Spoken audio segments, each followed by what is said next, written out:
actually, I'm pregnant with your husband's child. He chose me over you because you can't have children. And even his parents agree with his decision. Hearing that my husband owned several luxury condos, my best friend seduced him behind my back and stole him from me. I was furiously angry with her and my husband for betraying me while I was desperately trying to conceive. However, my husband clearly stated to me, despite being flustered, "I want to be with her because she can have children, not you who can't." I was shocked and devastated by his cruel words. Moreover, unbelievably, his parents seemed to accept his affair because they were excited about having a grandchild. To them, I was a useless wife who couldn't bear children, and my best friend was a capable woman who could. This realization crushed me and plunged me into despair. No one is on your side. He chose me, and all his luxury condos are mine. Now, just divorce him quietly. She gloated, but I realized she was making a crucial mistake. Using this, I began to plot my revenge. My name is Jenny. I am a 34-year-old office worker at a real estate company, living in a luxury condo with my husband, Eric. Eric is kind, but his indecisiveness and unreliability worried me before we got married. However, I decided to go through with the marriage, believing I could compensate for his shortcomings. We've been happily married for 3 years. Since the beginning of our marriage, we have wanted children. Yet, despite our efforts, we haven't been successful.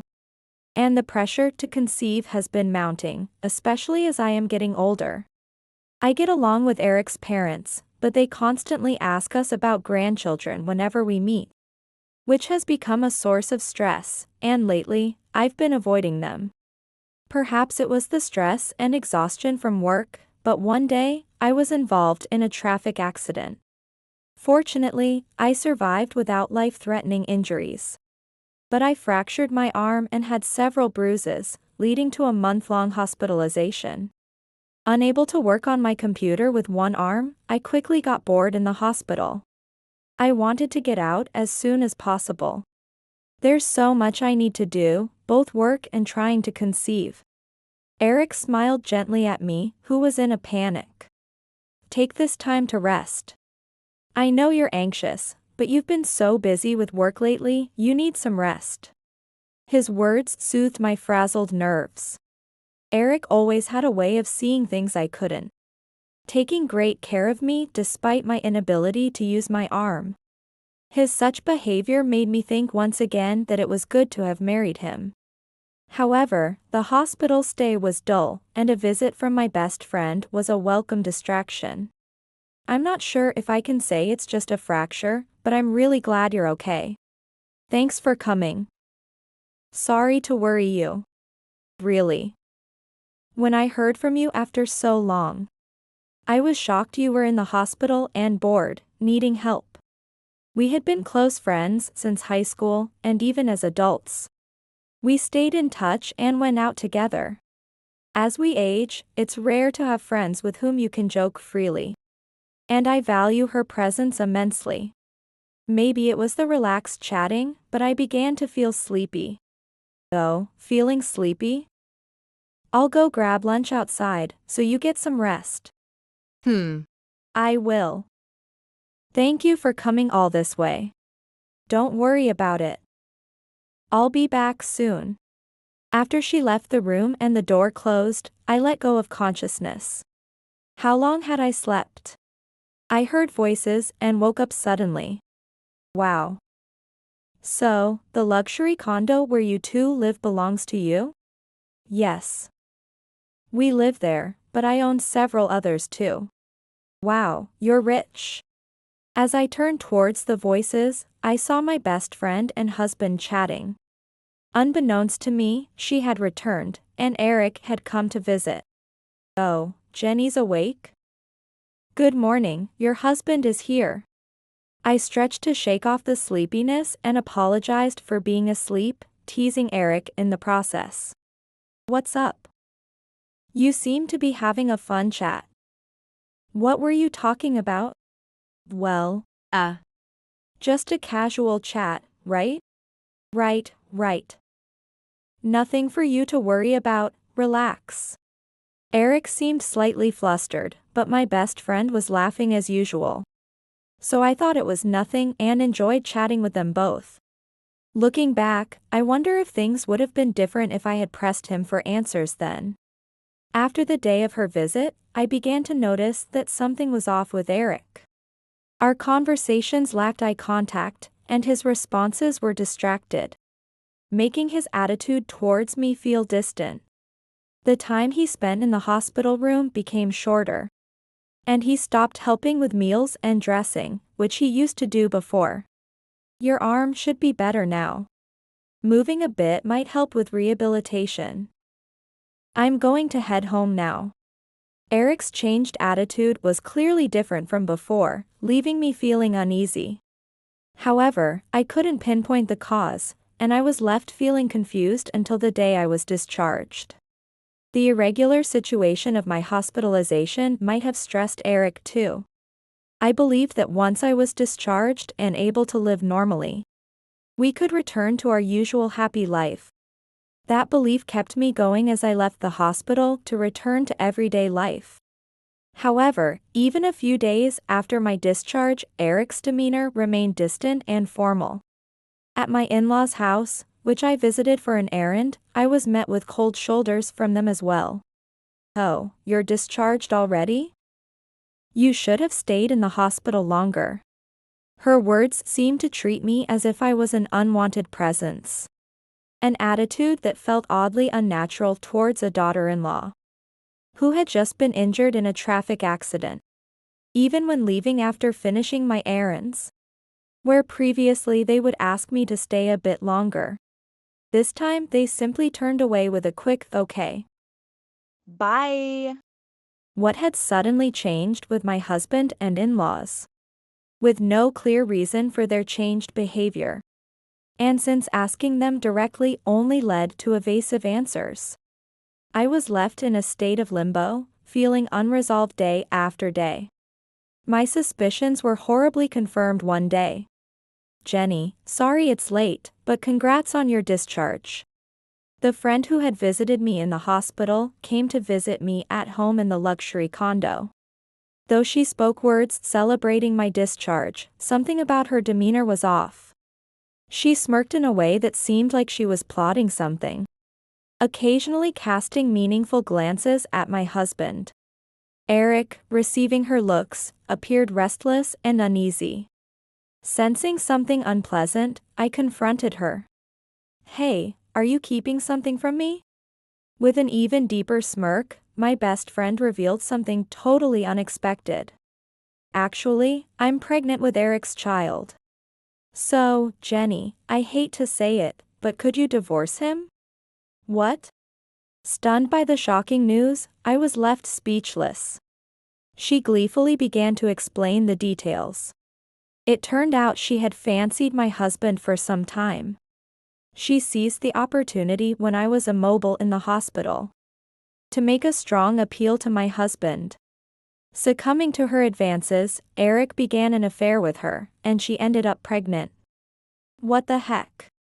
Betraying your wife and even having a child with someone else, what were you thinking?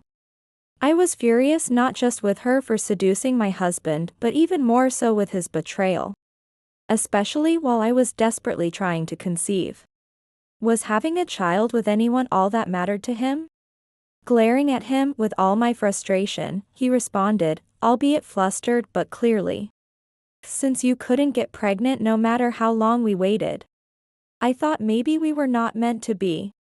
If you can't have children, I want to be with someone who can. Devastated by his rationale, I was shocked. While he looked somewhat remorseful and my best friend smugly observed. Then, she added something even more shocking. That's right. Even his parents are on our side. They were thrilled to finally see a grandchild. Apparently, the in-laws had accepted his affair because they were getting a grandchild. To them, having a grandchild was more important than fidelity. In their eyes, I was the incapable wife who could not bear children. While my friend, the mistress, was the capable woman who could. This notion from my in-laws shattered me, plunging me into the depths of despair. What was the point of all the time I had spent with my husband? Was I the only one who thought I had a good relationship with my in-laws? Was being unable to conceive really such a terrible thing? I too wanted children, which is why I was tirelessly trying to conceive. Various thoughts swirled in my mind, and I struggled just to keep from collapsing. Then, she twisted the knife further. No one is on your side. Eric is mine. And all of his luxury condos are mine, too. As I despaired over their betrayal, her words caught my attention. Eric and his luxury condos are all yours? Yes, that's right. From now on, I'll be living luxuriously with him instead of you. So, you're no longer needed, just divorce Eric, please. Internally smirking at her misunderstanding, I decided to use this to my advantage and enact my revenge. Watching her laugh boisterously and him standing silently, I resolved. All right. I'll grant your wish and divorce Eric. In exchange, I'll be claiming a hefty alimony. She beamed at my statement. I'll pay any amount in alimony. After all, I have Eric's assets. Satisfied that she had convinced me to divorce, she laughed heartily. And my husband appeared relieved. Unable to bear sharing the space with them any longer, I immediately packed my things and left the home. Several days later, I hired a lawyer well-versed in divorce issues and visited my former in-laws' home, where my ex-husband, best friend, and in-laws were gathered to discuss the divorce proceedings and alimony. As my friend ushered us into the living room, she began the conversation with a pitiful comment towards me.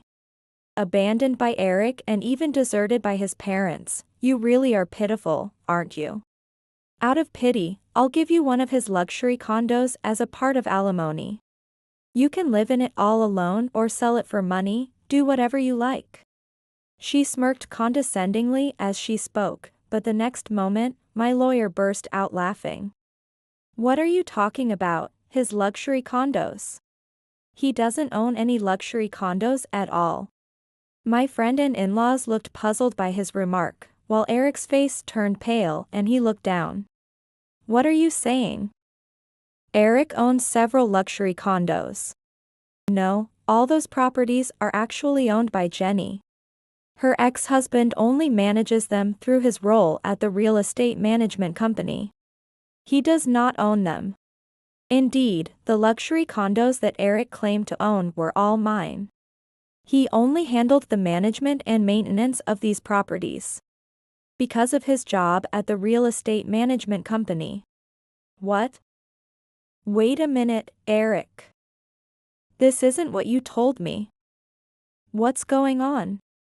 Well, this is.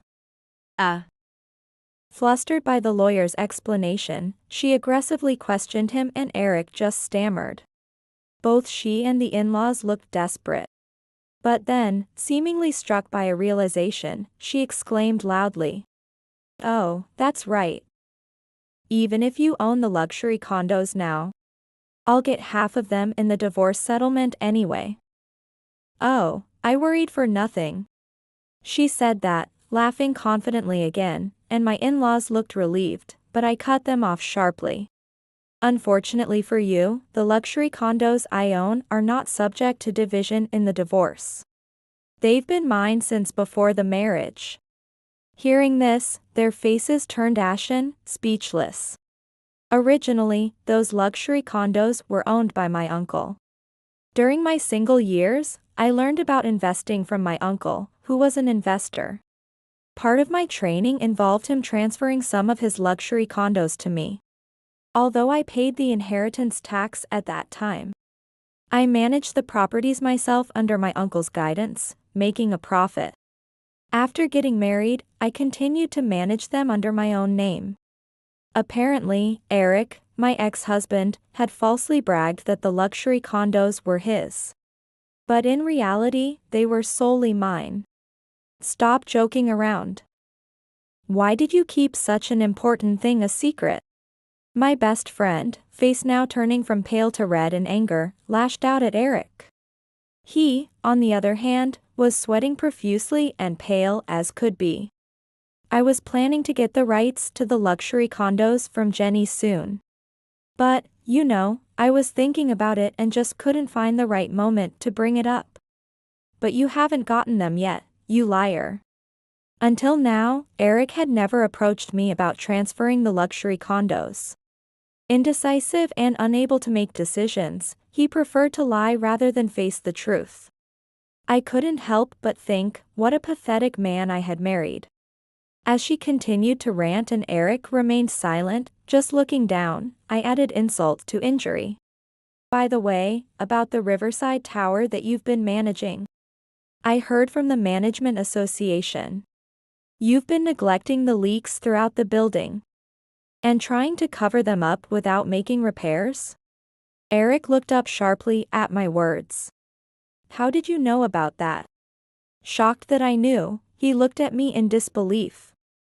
I sighed with exasperation. Of course, I would know. I'm the owner of that luxury condo. Why on earth did you think you could hide such a major issue? I frowned, saying that I had a hard time understanding. And Eric looked at me with a pitifully frightened expression. My in-laws, who had been silent until then, asked him, is it true, but he couldn't speak smoothly. I decided to put an end to it, thinking that it was a waste of time to deal with their interactions. Anyway. If you can't even manage safety measures for a property and fail to report to the owner, I can't trust your company with my valuable assets. So, I'm terminating our management contract. That includes the other properties as well. As I declared this, Eric's face fell in shock, and he crumbled to the ground. I looked coldly at him, who didn't seem to have the energy to argue or lash out. I'm sure he will soon be held accountable for the huge losses he has made. Within the property management company he works for. An ex-husband and best friend who are completely speechless and appalled. This time, my in-laws raised their voices in a panicked manner. Jenny, please forgive us. Eric was wrong. We apologize. Please reconsider and give him another chance. Caught off guard by the sudden change in her tone, I was not the only one stunned. The best friend, who had been out of it till now, snapped back to reality and retorted. What are you saying, mother? Weren't you supporting our marriage? She yelled, and my mother-in-law raised her voice too. Be quiet. If that woman abandons us now, Eric will be penniless. Don't you understand that? What? That's a completely different issue. I'm the one who is pregnant with his child. Even if you are blessed with a child, it means nothing if you can't raise it. I decided it was a waste of time to engage in such a fruitless argument. I only had one thing to say before I left. I have no intention of reconciling with Eric. As initially planned, I will proceed with the divorce. Expect a proper sum for alimony later. With that, I left the in-laws' house with my lawyer. Through the lawyer, my divorce with Eric was finalized. And I successfully got alimony from my ex-husband. As I had predicted, Eric was dismissed for a major safety management failure. And for losing multiple property management contracts. Furthermore, all the money he received from our property settlement was used to pay off the debts incurred by my best friend. Apparently, relying on Eric's income. She had accrued a significant amount of debt by splurging on luxury brands. With no job and the temporary income from the property division spent, they couldn't afford the rent for their luxury condo and were evicted within a few months. They moved from the luxury condo to a cheap apartment. But it seems that the debts she had incurred were too large to be covered. by the money from the property division. Eric is now working tirelessly day and night to pay off these debts, dipping into his savings. As for me, I started dating a man I met through a friend. Unlike my ex-husband, he is a reliable man with firm personal convictions. Considering our ages, we are dating with marriage in mind. But I plan to approach the matter carefully.